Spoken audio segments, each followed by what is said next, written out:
Lengkap seperti apa sebenarnya pemirsa, apakah benar ada kejanggalan ataukah ada situasi lain mengenai kematian penjaga rumah Febri Adriansyah almarhum Sutrimo? Apakah ini murni takdir atau ada skenario gelap di baliknya? Kita bahas bersama dengan narasumber kita, pakar psikologi forensik Reza Indragiri. Bang, tadi sebelumnya ada berita tentang keluarga yang sudah ikhlas menerima kepergian Sutrimo. Namun publik sedang mencari-cari, Bang, apakah terlalu naif kalau kita percaya bahwa ini tidak ada hubungannya, tidak ada kaitannya dengan kasus-kasus yang kebetulan dekat dengan peristiwa meninggal dunianya almarhum nih, Bang? Polisi menggunakan diksi ada tidak kemungkinan ini kematian tidak wajar. Oke. Indonews menggunakan diksi takdir atau konspirasi. Oke. Baik kosakata yang digunakan oleh kepolisian maupun kosakata yang dipilih oleh Indonews, kedua-duanya tidak ada dalam kamus ilmiah. Tidak ada dalam kamus ilmiah. Ada. Kematian manusia punya kemungkinan 4 penjelasannya. Berarti kita bicara tentang situasi yang menaungi kematian manusia. Pertama, natural, alami. Orang meninggal akibat situasi atau faktor alami, misalnya karena sakit parah yang tidak kunjung sembuh. Yang kedua, accident atau kecelakaan. Agar kita kaprah, kita samakan persepsi dulu. Accident atau kecelakaan yang dimaksud adalah ketika seseorang menjalankan suatu aktivitas tanpa dia duga, tanpa dia antisipasi, dia tiba-tiba masuk dalam sebuah situasi yang tidak bisa dia kendalikan. Itu makna accident atau kecelakaan. Yang ketiga, suicide, yaitu seseorang yang secara sengaja memutuskan untuk mengakhiri hidupnya sendiri. Dan yang keempat adalah homicide, yaitu seseorang meninggal akibat perbuatan orang lain. Mari kita coba sisir satu persatu. Tampaknya kemungkinan yang paling bisa kita tepikan adalah kemungkinan bahwa almarhum meninggal akibat, suicide. Almarhum tidak secara sengaja mengakhiri hidupnya sendiri. Berarti tinggal tersisa 3 kemungkinan. Kalau 3 kemungkinan ini, sekali lagi, saya coba benturkan ke kosakata atau diksi yang dipakai oleh kepolisian, yaitu kematian tidak wajar, maka kematian tidak wajar sudah barang tentu bukan merupakan kematian akibat faktor alami. Artinya sudah 2 kemungkinan yang bisa kita sisir. Yang kita sisihkan. Ya, tersisa 2. Itu almarhum meninggal akibat kecelakaan, ataukah almarhum meninggal akibat perbuatan orang lain. Dari 2 kemungkinan ini, yang merupakan atau mengandung indikasi pidana cuma 1, yaitu ketika almarhum bisa dipastikan meninggal akibat perbuatan orang lain. Kalau almarhum meninggal akibat perbuatan orang lain dalam kurung pidana, maka memang sudah seharusnya polisi melakukan penelusuran lebih jauh, termasuk untuk melacak ada tidak jejak kematian almarhum ini bersangkut paut dengan kasus hukum yang sedang membelit Febri. Tapi dari kata demi kata, kalimat demi kalimat yang disampaikan oleh Humas Polda Metro Jaya, saya menafsirkan tidak ada muatan atau bobot urgensi bagi pihak kepolisian untuk misalnya melakukan otopsi tanpa adanya permintaan dari pihak lain, misalnya dari pihak keluarga. Keluarga misalnya. Karena kesan tidak adanya urgensi itu sedemikian kuat, maka perkiraan saya, polisi justru menjaga jarak dari kemungkinan bahwa almarhum ini meninggal akibat perbuatan orang lain. Dengan kata lain, ringkasnya, tampaknya tentu saja ya proses penyelidikan berlangsung dari waktu ke waktu bisa mengubah dinamika perbincangan kita. Tetapi setidaknya per detik ini yang saya katakan, sekali lagi, dengan membangun interpretasi atas perkataan atau pernyataan Polda Metro Jaya, makanya per detik ini Polda Metro Jaya cenderung untuk mengatakan ini meninggalnya almarhum bukan merupakan akibat orang lain. Dengan kata lain, meninggalnya almarhum bukan akibat peristiwa pidana. Kalau benar demikian adanya, ditambah lagi tidak ada laporan dari siapapun, tidak ada permintaan dari siapapun untuk misalnya agar jasad almarhum diotopsi, maka case close. Dalam pengertian tugas penegakan hukum sudah selesai. Karena apa? Karena tidak ada indikasi bahwa almarhum meninggal akibat perbuatan orang lain alias pidana. Ini ada pernyataan dari pihak keluarga bahwa keluarga tidak akan menuntut apapun dan sudah ikhlas, mohon didoakan saja, serta ada riwayat diabetes almarhum. Ini salah satu referensi dari media yang dikutip, Bang, mengenai reaksi dari keluarga. Itukah yang menjadi pertimbangan Polda Metro Jaya? Kalau kita jadikan pernyataan keluarga sebagai acuan, maka keluarga tampaknya ingin mengatakan bahwa almarhum ini meninggal akibat faktor alami. Itu ada penyakit yang tidak kunjung sembuh. Namun, catatan penting. Kalau polisi menangkap adanya urgensi bahwa boleh jadi meninggalnya almarhum ini bersangkut paut dengan pidana, maka sesungguhnya tanpa harus menunggu laporan, tanpa harus menunggu permintaan, bahkan sepengetahuan saya tanpa seizin keluarga pun pihak otoritas penegakan hukum sesungguhnya sudah bisa melakukan otopsi dengan sendirinya. Ini menyangkut, diindikasinya adalah menyangkut pidana. Nah, itulah perkataan yang dipakai oleh Polda Metro Jaya ditimpali oleh perkataan yang disampaikan oleh pihak keluarga, memberikan alasan kepada kita untuk sekali lagi tampaknya kita perlu mulai dari sekarang meminggirkan spekulasi bahwa almarhum ini meninggal akibat perbuatan orang lain, dan meninggalnya akibat perbuatan orang lain itu bersangkut paut dengan kasus mega korupsi yang sekarang sedang terkena ke Febri. Bagaimana supaya kita lebih yakin bahwa tidak ada skenario di balik ini semua, Bang Reza? Tidak hanya berbicara tentang meninggalnya almarhum Sutrimo, tetapi saya ingin bicara dalam skala yang lebih besar lagi.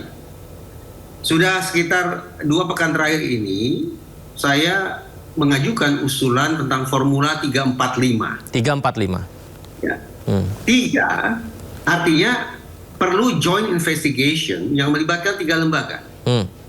Polri, Kejaksaan Agung, dan KPK. Itu menangani 4 kasus secara simultan. Yaitu kasus Krakatau Steel, kasus Batubara, kasus Asabri, plus kasus mega korupsi Badan Gizi Nasional. BGN. Ya. Kenapa 4 kasus ini yang saya himpun sedemikian rupa? Karena menurut saya tidak hanya bobot korupsinya yang gila-gilaan, tetapi endusan saya berdasarkan pemberitaan di media tertangkap kesan bahwa pada 4 kasus ini pula terjadi gesekan antar lembaga penegakan hukum. Nah, agar kemudian gesekan itu tidak beranak pinak justru kontraproduktif bagi hasrat kita untuk melakukan pemberantasan korupsi, maka 3 lembaga bahu-membahu joint investigation justru pada 4 kasus yang paling sensitif itu. 5 adalah kurun waktu maksimal yang sesungguhnya ingin saya berikan kepada 3 lembaga penegakan hukum itu untuk melakukan pengungkapan terhadap 4 kasus, yaitu maksimal 5 bulan. Perkiraan saya, kalau Formula 345 ini bisa direalisasikan, maka antar lembaga akan bisa melakukan check and recheck sekaligus check and balances.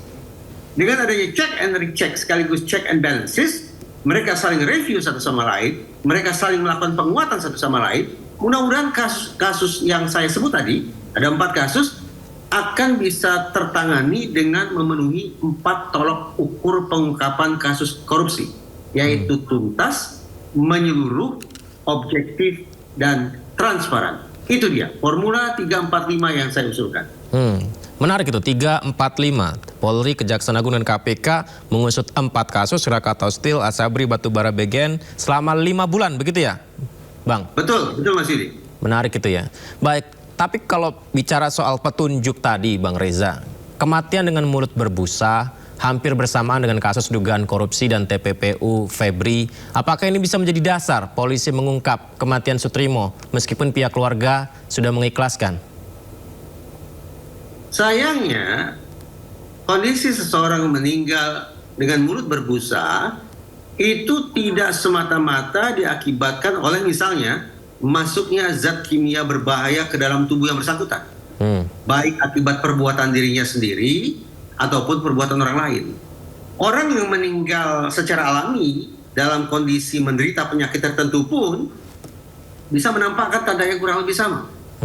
penjelasan tentang hal ini akan lebih legitimate diberikan oleh kolega dari kedokteran forensik.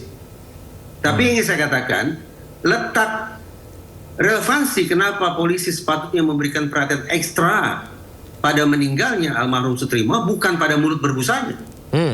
Tapi justru itu karena yang bersangkutan bukan semata-mata orang yang hari ini kita perbincangkan sebagai kepala rumah tangga ansih, bukan. Yang bersangkutan adalah kepala rumah tangga dari sebuah rumah yang diperkirakan merupakan TKP tindak pidana korupsi.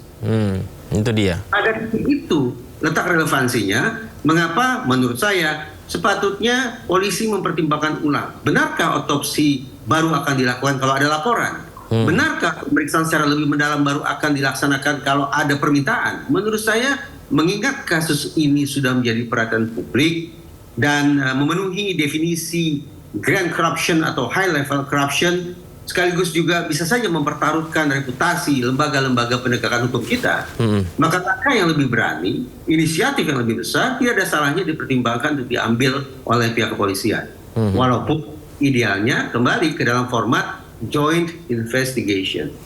Saya ingin tanya pendapat Bang Reza, kronologi awal ketika almarhum ditemukan tergeletak adalah dari rumah di Kramat Pela. Di dekat situ ada klinik Morden yang sudah tidak beroperasi bertahun-tahun lamanya. Bahkan itu adalah klinik estetik kalau tidak salah, tergeletak di sana, di halaman di sana, dibawa ke rumah sakit dalam kondisi ternyata setelah tiba sudah meninggal dunia. Nah, pertanyaan saya, apakah menjadi petunjuk ketika dia tinggal di lokasi yang sama, akan tetapi dia ketika sakit menuju ke klinik yang sebenarnya sudah lama tidak beroperasi dan mungkin bukan spesialisasi di bidang untuk pengobatan umum, Bang?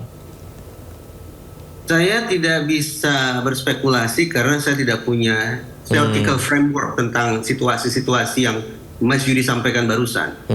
Karena itu, agar analisis kita sekaligus agar kerja ke depan otoritas penegakan hukum menjadi lebih terukur, yang paling ideal adalah dua hal sesungguhnya.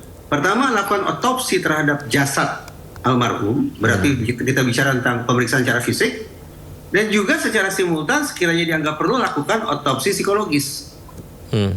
Otopsi psikologis ini akan memberikan data pendukung, bukan data yang paling utama, tapi data pendukung bagi otoritas penegakan hukum untuk menarik simpulan yang paling terukur, yang paling masuk akal tentang apa gerangan penyebab meninggalnya almarhum.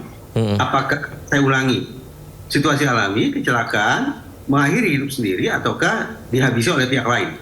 Nah, otopsi psikologis ini menurut saya bisa dilakukan dengan cara melakukan pemeriksaan ke orang-orang yang dianggap tahu tentang keseharian hidup almarhum, dan juga bisa dilakukan terhadap dokumen kesehatan, medical record, BPJS misalnya. Dari situ akan bisa didapatkan gambaran apakah kondisi meninggal dengan mulut berbusa itu ada tidak hubungannya dengan riwayat kesehatan almarhum semasa hidup. Nah, itu contoh pendekatan yang saintifik yang mudah-mudahan akan menghasilkan kemampuan kita untuk menganalisis sekaligus menindaklanjuti secara lebih terukur.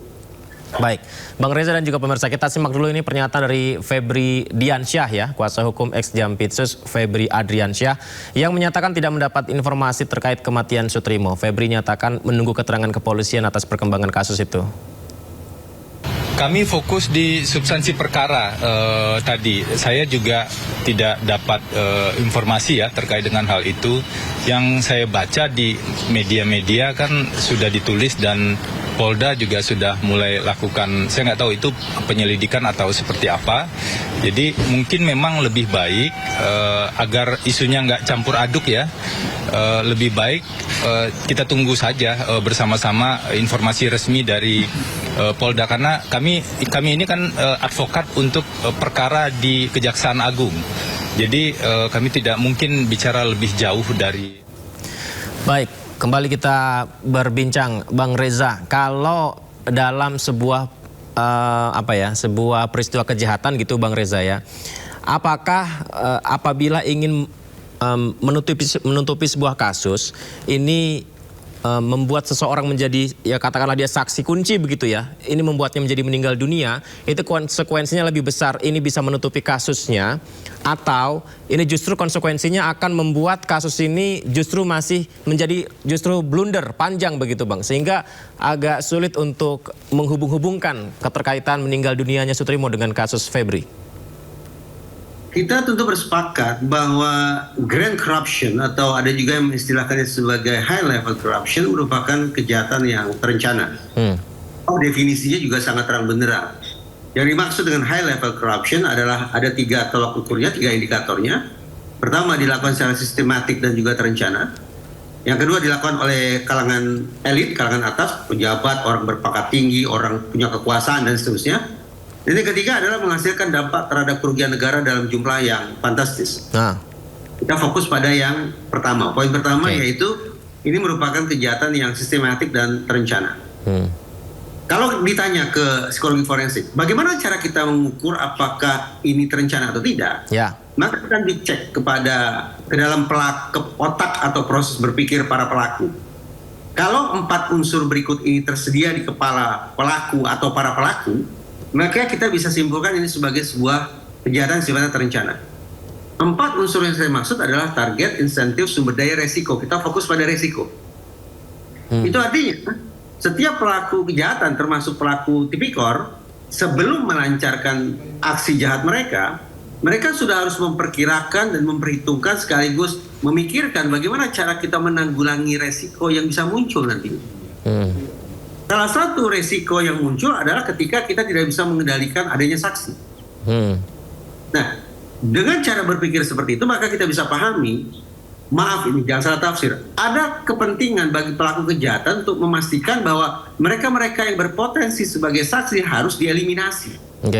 Itu. Harus dieliminasi dengan cara apapun. Sebagai bentuk penanggulangan resiko, karena saya ulangi ini merupakan salah satu unsur yang tersedia dalam kepala orang-orang yang melakukan tindak pidana berencana, termasuk korupsi di dalamnya. Pada aspek itu, spekulasi masyarakat bahwa jangan-jangan kematian almarhum Sutrimo ini merupakan cara untuk memutus mata rantai kejahatan dalam kurung untuk mengelola resiko, dalam kurung untuk mengeliminasi saksi, menjadi suatu hal yang beralasan. Karena sekali lagi, grand corruption melibatkan sebuah perencanaan dan kerja yang sistematik. Nah, cara yang menurut saya paling sederhana untuk menakar apakah ini sebatas spekulasi ataukah memang almarhum Sutrimo memiliki tali temali dengan kasus-kasus korupsi kelas kakap, caranya pertama, silakan saja teman-teman Sindo News datang ke kantor Kortas Tipikor Mabes Polri dan minta daftar saksi yang sudah mereka periksa. Kalau tercantum nama Sutrimo di situ, maka tersedia alasan bagi kita untuk sekali lagi berspekulasi bahwa dia memiliki posisi yang sedemikian strategis bagi pengungkapan kasus-kasus korupsi kelas kakap. Lebih afdol lagi kalau Sindo News juga datang ke kantor LPSK di Pasar Rebo. Tanya ke sana, apakah nama Sutrimo termasuk dalam daftar saksi yang kalian lindungi? Kenapa begitu? Karena ini kelasnya bukan korupsi biasa, tapi grand corruption. Karena ini grand corruption, maka kita, wabil khusus otoritas penegakan hukum tentu punya keharusan untuk memastikan saksi yang sangat berharga ini dalam kondisi selalu terlindungi. Betul. Sampai kemudian dia sakit parah tidak terobati sampai kehilangan nyawa. Jangan sampai dia mengalami kecelakaan sampai kemudian meninggal dunia. Lebih-lebih, jangan sampai dia mengakhiri hidupnya atau bahkan diakhiri hidupnya oleh pihak lain. Nah, jadi silakan saja. Spekulasi itu tersedia alasannya untuk kita perbincangkan, dan untuk mengujinya datang ke kantor Kortas Tipikor Mabes Polri dan juga datang ke kantor LPSK. Baik, note, ini masukan yang sangat baik. Teman-teman liputan nanti jangan lupa ya ikutin apa yang disampaikan Bang Reza. Tadi menarik juga Bang Reza yang disampaikan 3, 4, 5, tapi kalau sekarang baru 1, 4 ya Bang Reza ya. Kejaksaan Agung mengusut 4 kasus tadi. Terima kasih Bang Reza, nanti kita bisa berdialog kembali ya.